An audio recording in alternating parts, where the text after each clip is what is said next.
شروع اللہ کا نام لے کر جو بڑا مہربان اور نہایت رحم کرنے والا ہے۔ معزز ناظرین، السلام علیکم۔ دنیا میں ایک ایسی قوم بھی رہی ہے جس پر اللہ پاک نے اپنا ایک دردناک غضب نازل کیا، جس گناہ کی وجہ سے ان پر یہ عذاب نازل ہوا، اور وہ قوم اس عذاب کے بعد کتنی دیر تک زندہ رہے، اور یہ غضب کس نبی کی امت پر نازل ہوا۔ ان سب سوالوں کے جواب آپ کو ملیں گے اس ویڈیو میں، تو یہ جاننے کے لیے دیکھتے رہے اس ویڈیو کو اینڈ تک۔ ویڈیو سٹارٹ کرنے سے پہلے جس کو بھی پیارا آقا صلی اللہ علیہ وآلہ وسلم سے محبت ہے، وہ ایک بار کمنٹ میں ضرور لکھے یا رسول اللہ۔ انسانوں کا بندر میں تبدیل ہو جانا حضرت داؤد علیہ السلام کی دور میں ہوا تھا۔ اس واقعے کی حقیقت کچھ ہوئی کہ حضرت داؤد علیہ السلام اور ان کے قوم سمندر کے کنارے اعلیٰ نامی ایک گاؤں میں رہتے تھے، اور ان کی تعداد 70,000 کے قریب تھی۔ اس قوم کو اللہ پاک نے اپنی بہت ساری نعمتوں سے نوازا تھا، یعنی ہر طرف سرسبز و شاداب اور ہر طرف صرف ہریالی ہی ہریالی تھی، کیونکہ یہ قوم سمندر کے کنارے رہتی تھی، اس لیے یہ مچھلی کا کاروبار کیا کرتے تھے۔ جب یہ قوم اللہ پاک کی ہر طرح کی نعمتوں سے خوش ہو گئی، تب یہ قوم اللہ تعالیٰ کی نافرمانیوں پر اتر آئی اور طرح طرح کی گناہ کرنے لگے۔ تو اللہ پاک نے ایک مرتبہ ان کے امتحان لینے کا فیصلہ کیا۔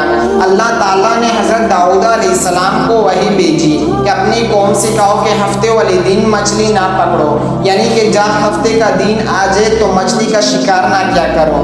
جب حضرت داؤد علیہ السلام نے اپنی قوم کو بتایا کہ اللہ پاک نے ہفتے والے دن مچھلی پکڑنے سے منع فرما دیا ہے، وہ قوم بہت پریشان ہوئے اور سر پکڑ کر بیٹھ گئے، کیونکہ ہفتے کا وہی وہ دن تھا جب مچھلی زیادہ مقدار میں پکڑی جاتی تھی اور باقی دنوں میں بس کچھ ہی مقدار میں ہوتی تھی۔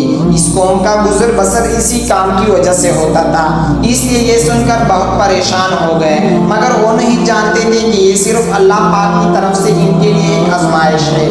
شیطان نے ان کو ہلانے کے لیے ان کی دماغوں میں ایک منصوبہ ڈالا، یہ سمندر سے چھوٹی چھوٹی نالیاں بنا کر بڑے بڑے حوضوں میں ڈال دیا جائے، تاکہ ہفتے کے دن جب تم لوگ مچھلیاں نہ پکڑو تو مچھلیاں ان چھوٹی چھوٹی نالیوں سے ہوتی ہوئی بڑے بڑے حوضوں میں آ گرے، اور اس کے بعد تم اس سے اگلے دن اس سے پکڑ لو۔ یوں اس طرح سے اللہ پاک کی نافرمانی بھی نہیں ہوگی اور تم لوگوں کا نقصان بھی نہیں ہوگا۔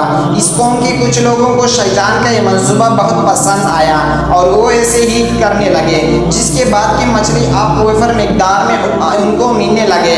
لیکن یہ لوگ یہ بالکل سوچ نہ سکے کہ جب مچھلیاں نالوں میں سے ہو کر حوضوں میں ہی گر گئے تو پھر شکار اور اس میں بلا کیا فرق رہے گا۔ اس نافرمانی والے عمل کے بعد یہودیوں کی 3 گروہ بن چکے تھے۔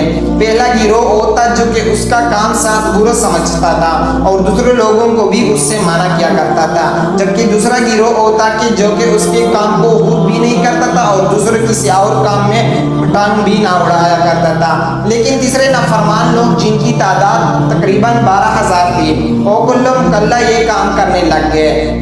بنا کسی ڈر کے حضرت داؤد علیہ السلام کو یہ قوم 12,000 لوگ ایسے تھے جو اس نافرمانی پر عمل کرتے تھے۔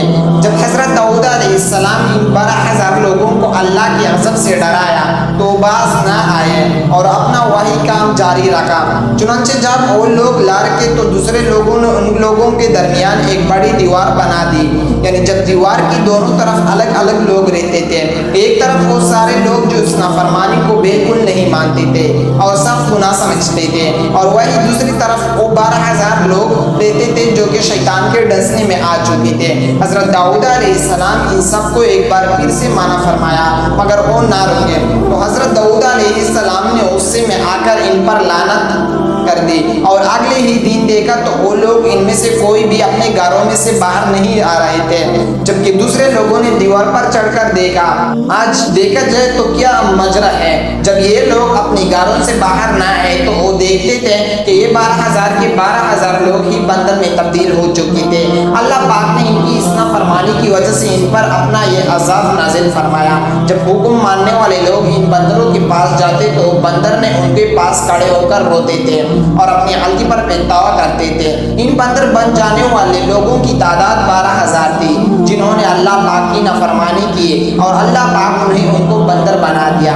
یہ لوگ بندر بن جانے کے بعد تقریباً 3 دن تک زندہ رہے، مگر اس دوران وہ کچھ بھی کہہ بھی نہیں سکتے تھے اور صرف روتے رہتے اور اپنی غلطی پر پچھتاوا کرتے رہتے تھے۔ اس کے بعد کہ وہ لوگ بھوک اور پیاس سے وہیں پر مر گئے اور سارے 12,000 بھی ختم ہو گئے، اور آج کی بندروں میں وہ والے بندر بالکل بھی شامل نہیں ہے، کیونکہ پیارے آقا صلی اللہ علیہ وآلہ وسلم نے فرمایا کہ اللہ پاک جس قوم پر عذاب نازل فرماتے ہیں انہیں ہلاک کر دیتے ہیں اور ان کی نسل کبھی بھی آگے نہیں بڑھتی۔ تو معزز ناظرین، امید ہے کہ آپ کو یہ ویڈیو ضرور پسند آئی ہوگی۔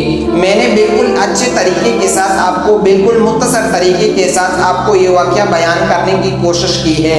اگر آپ کو یہ ویڈیو پسند آئی ہو تو اس ویڈیو کو لائک ضرور کریں اور چینل کو سبسکرائب کریں۔ جزاک اللہ۔